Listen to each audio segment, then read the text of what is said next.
Back to the Storm Alert Center we go. Brittany Beggs in for Paul Barris to see what's going on with a very active atmosphere out there at points, Brittany. You know, we've got more thunderstorms rolling in tomorrow afternoon, tomorrow night, Friday, and then again Saturday. So this wet pattern is with us here for the next 72 hours, and then things will be drying out from Sunday and really into much of next week. Sky watchers continue to report this evening, so I want to get to those. We had a report of 1/10 of an inch over the lakeside area, over near 1/4 of an inch over Ringgold. So some areas across Catoosa County, as we showed you, had a decent amount of rain and some wind damage. Our sky watcher reporting 2/10 there. Trenton today topped 95. Dunlap hit 95. Cagle Mountain, we had about 1/10 of an inch there. Spring City even reported 6/10 over the last 24 hours. And a big spread today. Scottsboro 86, Chatsworth 97 today. So thanks to our sky watchers for reporting. The forecast highs tomorrow are going to be a little bit better. And you know what? I'm seeing tomorrow as really the last day with that heat index near 100. So some changes come, especially by Friday. We'll have more widely scattered showers and thunderstorms roll in. Tomorrow, anytime after 1 p.m., I think things will get going. So there's going to be some low visibility tomorrow morning. That will be the weather story. The heat builds, and we get those pop-ups rolling in. Now, tomorrow night, that's when things get even a little bit more active. Storm Prediction Center still does not have us under a risk for severe weather Thursday night, but I think heavy rain, frequent lightning, that's going to be possible, increasing late after 9 p.m. So heads up. Let's break down the newest Vipercast then. I do think these clouds are going to be sticking with us tonight too. So if you've been wanting to see the Perseids, I don't think tonight is going to be a great night for you. You may have a brief time for some clearing to see a couple of meteors streak across the sky, but it's going to be really hit and miss tonight. So visibility isn't the greatest. Tomorrow morning we'll watch for the fog. There's tomorrow afternoon by 1-2 p.m. Things get going. The Vipercast isn't going very aggressive for tomorrow. Really wasn't going very aggressive for today either, and we saw some hefty thunderstorms. I'm keeping it in at pretty high tomorrow night, and then you'll notice here's midnight. Things really start to get more active across Georgia and Alabama.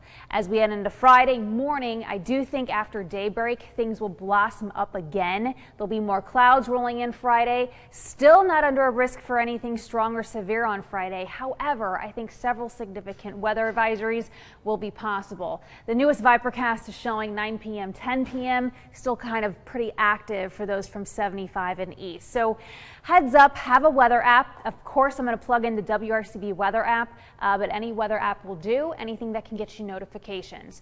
Rainfall amounts, this is through Friday. Could get another inch of rainfall here for Chattanooga. Forecast model, this one at least, is showing higher totals from Georgia, kind of really widely scattered though. That's the takeaway from this. Here's an early look to the weekend. Saturday, I am forecasting 90 with the best storm chance during the day east of 75.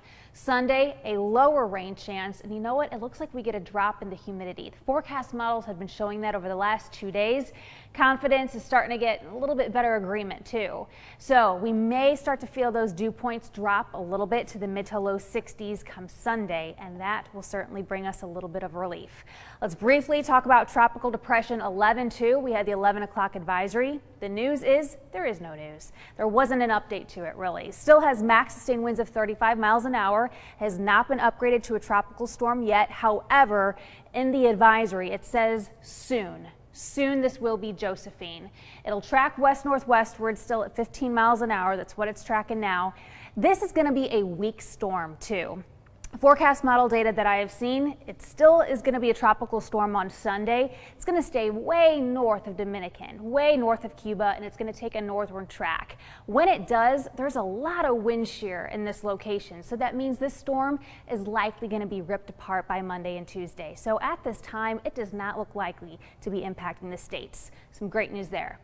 Here's a temperature outlook. Here's some good news to report also. This is our outlook for our neck of the woods from the 18th through the 22nd. This takes us into next weekend, you guys. From what I understand, high school football is going to be kicking off on Friday.